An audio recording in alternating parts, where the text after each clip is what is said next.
Wholeness. Thank you for coming to my channel today. My name is Gigi, and this is Gigi's House of Wellness. I wanted to do a little recap. I've been going pretty much every day. I've been posting either at least once, but I have so many yoga clips and I can make so many clips off of certain yoga videos. So I've posted up to 3 times, sometimes a day. My channel has really started, one of my videos is getting a lot of views, and it's one of my videos when I'm talking about DoorDash, how I logged in the other day. I had been logged off because I was in a car accident, and I was pretty much insulted just by the little bit of time I took and how much I made. But with that being said, I have my own delivery business, The Loyal Vegan.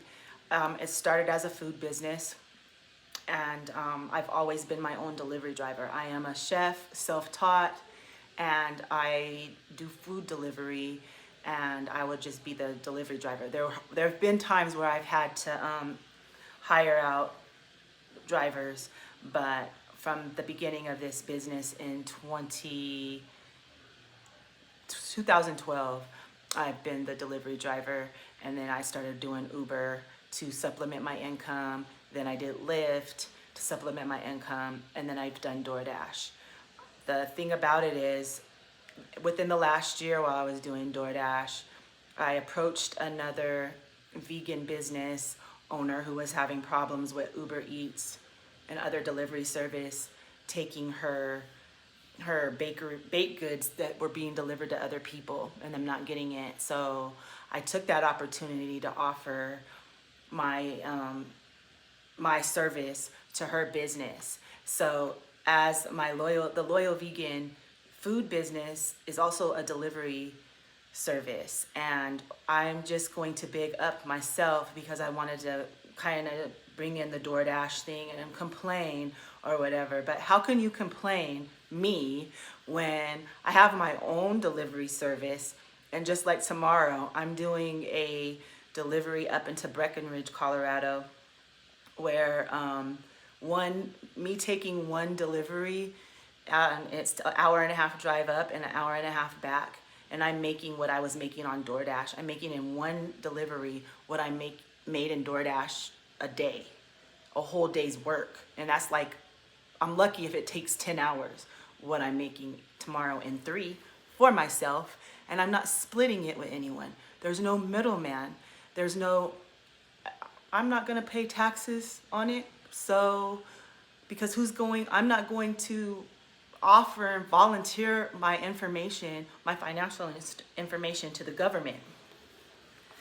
And that's just the kind of person I am, because even back when I was, I've been a small business for years, and I was going to getting these tax bills and I could not, it didn't make any sense to me why I have to pay the government to make my own money.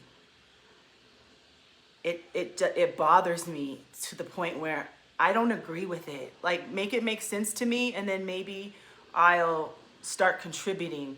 But as long as I don't understand, I'm not gonna volunteer my financial information to the government, and I'm not splitting my income with them.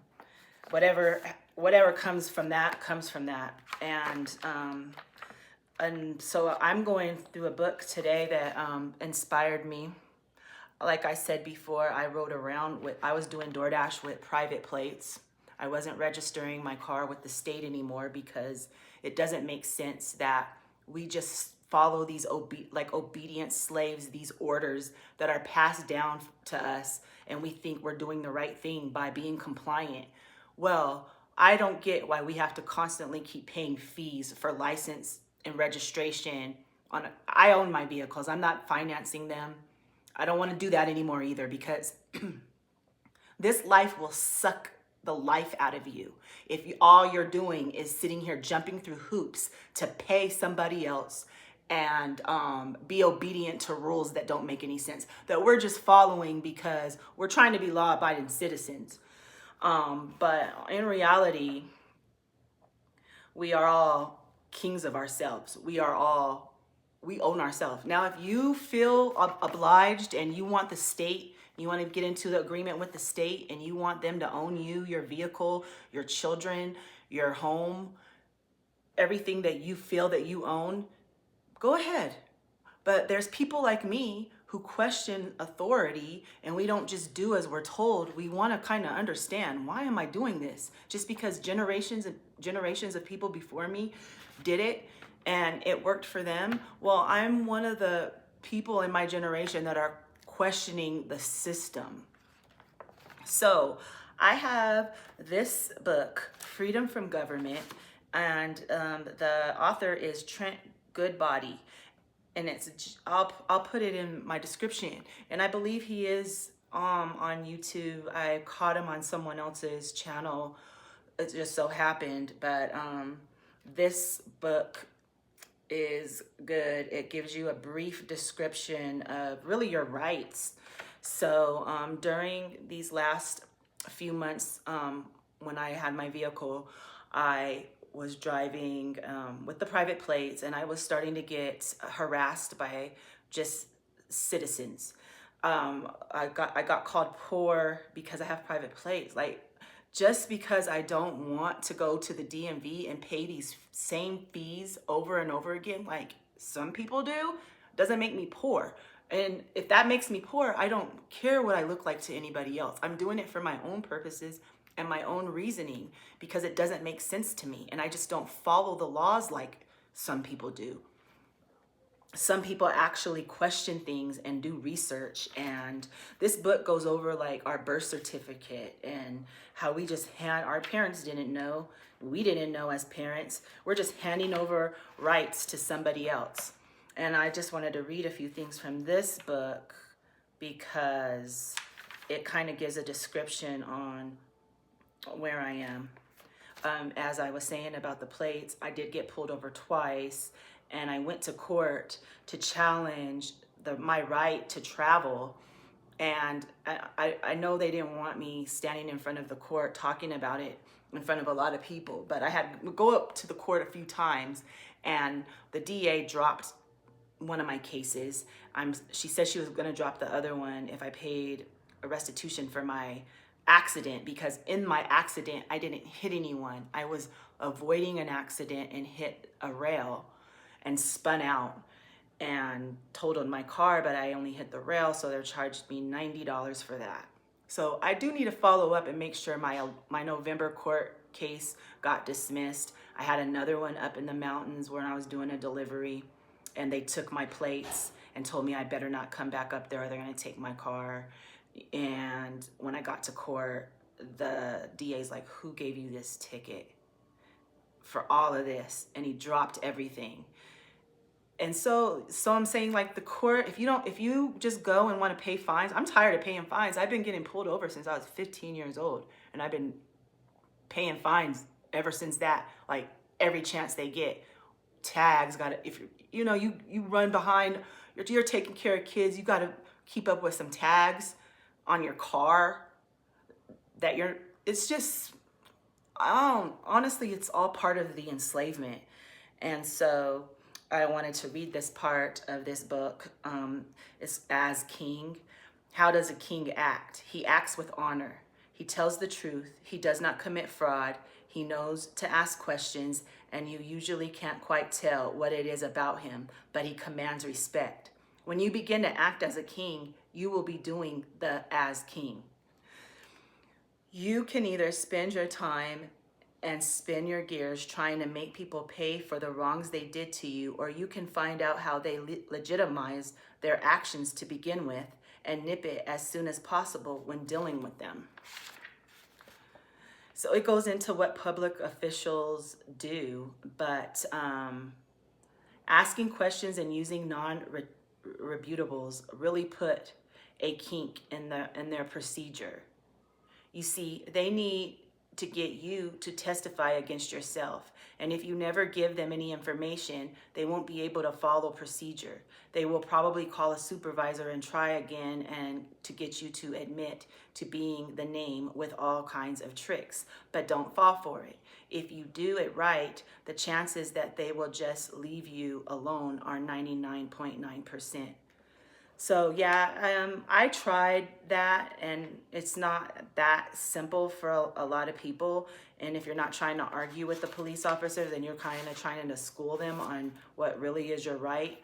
But I kept coming up with, in the state of Colorado, this is how you have to be licensed and registered here. Now I have a driver's license, and it's from California, and I live in Colorado. So right now I'm already out of the jurisdiction. So we can, it can go on and on and on, but my basics is just standing up for yourself. Like, why are we following the same procedures over and over and paying fines? And like, it could be a lifetime thing, taxes and insurance and license over and over again. And we're just struggling to pay the main bills, like keeping a roof and food. If you treat someone with honor and respect, what can you expect in return? If you get stopped by an officer and you start screaming, "I know my rights," the officer is going to say to himself, "Really? You know your rights, huh? Well, I'm going to show you what your rights are." Yeah, so you give them more, authority than they actually really have. But a lot of people, and of course people of color, are going to be a little bit more, they're going to have more fear of the police because of our history with the police. And any moment could be your last moment, but that's in any given circumstance. It's not just with the police. We're all a couple hours, days, months, years away from that final day and that final breath. But do you want to go out like a king, or do you want to go out like a slave? And there was a part in here I wanted to read that was about that being pretty much, essentially, being free starts inside you. I accept information from all sources and then make my own conclusion. I do not let closely held beliefs cloud my judgment and bias my actions. I do not let fear corrupt my decision making. I rechannel it into courage to do the right thing, regardless of what I am told. We all know the difference between right and wrong. The important thing is to make the right choice, and if you don't, you face the consequences and take responsibility, even if it was a mistake or an accident. Making it right is the honorable thing to do. Taking responsibility does not necessarily mean entering a plea of guilty either. It means making amends to the injured party. Be the master, not the servant. When you go to court, it will be like judge against judge, except you don't have the burden of proof, so you have got it made. Just remember to practice asking questions and staying honorable. Then when you need to, you will be able to call upon your impenetrable shield of love and deflect everything that is making an attempt to harm you. It is the inner work that makes all the difference. So I just wanted to share that with you. I know there's more to this book that I wanted to speak about, but it kind of goes along with the whole me questioning the tax system and the government and why do we do it. And no, I'm not participating because it doesn't make sense to me. It doesn't make sense that I have to take a certain portion of my income and give it to the man. So with that being said, thank you for joining my channel. And if you feel the same, if you've had court incidents, like, we could talk and take it further, because I've kind of just skimmed through, because I try to keep my videos down to 10 minutes and I went over, which is fine. I was questioning taxes, insurance, licensing, registration, tickets, traffic tickets, license plates, Are any of y'all in this same situation? Do you question the system and the authority, or do you just follow along? With that being said, please hit the like button and the subscribe button, and tune in next time. Thank you.